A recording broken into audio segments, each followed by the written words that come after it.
Namaku Uzumaki Naruto, aku lahir sebagai anak yatim, bahkan, lebih dari itu, aku adalah wadah bagi sesuatu yang ditakuti semua orang, seekor rubah berekor 9 yang pernah menghancurkan desa.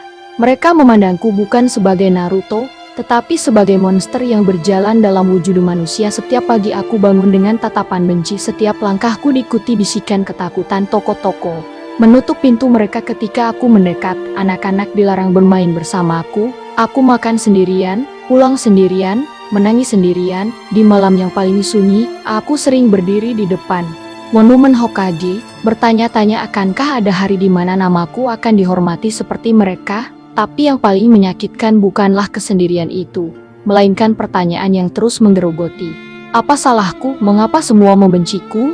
Apakah aku memang terlahir sebagai kesalahan? Sampai suatu hari, aku menyadari sesuatu. Di dalam diriku, ada makhluk yang juga terkunci, terluka, dan kesepian. Namanya Kurama. Dia dijuluki monster, persis seperti aku. Bedanya, dia sudah merasakan ini selama ratusan tahun, dibenci, ditakuti, dan dikurung tanpa pernah diberi kesempatan untuk menjelaskan siapa dirinya yang sebenarnya. Pada malam yang gelap, ketika kesepian itu terasa paling menyiksa, aku akhirnya mengerti Kurama bukanlah monster. Dia adalah cermin dari perasaanku. Sendiri marah karena ditolak, sakit karena disalahpahami, tetapi masih menyimpan harapan bahwa suatu hari nanti, seseorang akan mau melihat melampaui label monster itu.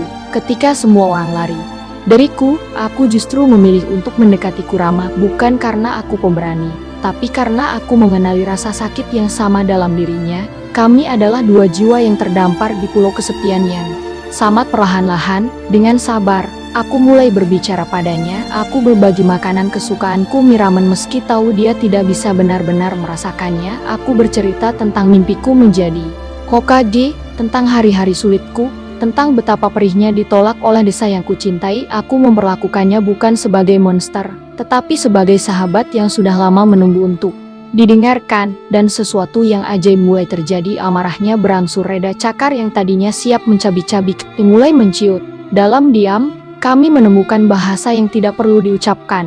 Bahasa penerimaan. Hubungan kami tidak serta-merta menjadi mudah. Masih ada pertengkaran, masih ada ketidakpercayaan, masih ada luka lama yang perlu waktu untuk sembuh. Tapi kami belajar bersama. Aku belajar bahwa kekuatan terbesar bukanlah rasengan atau mode biju, tetapi kemampuan untuk memahami rasa sakit orang lain. Kurama belajar bahwa tidak semua manusia akan mengkhianatinya. Pada akhirnya, penyelamatanku datang bukan ketika aku menguasai kekuatan terhebat, tetapi ketika aku memiliki keberanian untuk mengatakan aku mengerti perasaanmu. Mari melalui ini bersama. Kini, ketika aku melihat ke cermin, aku tidak lagi melihat monster atau wadah. Aku melihat Naruto lengkap dengan segala kekurangannya, tetapi juga dengan hati yang mampu menerima dan memahami. Kepadamu yang mungkin sedang merasa seperti aku dulu, terkunci dalam kesendirian, dilabeli sesuatu yang bukan dirimu, atau merasa tidak ada yang memahami, percayalah, tidak ada orang yang terlahir sebagai monster. Kita semua adalah makhluk yang ingin dicintai apa adanya. Kadang, yang kita butuhkan hanyalah seseorang yang mau duduk diam di samping kita, dan berkata, aku di sini untukmu.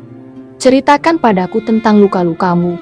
Aku tidak akan pergi. Seperti Kurama bagiku, dan seperti aku bagi Kurama, kita semua punya kesempatan untuk menjadi cahaya bagi kesepian orang lain. Dan dalam proses itu, kita menyembuhkan kesepian kita sendiri.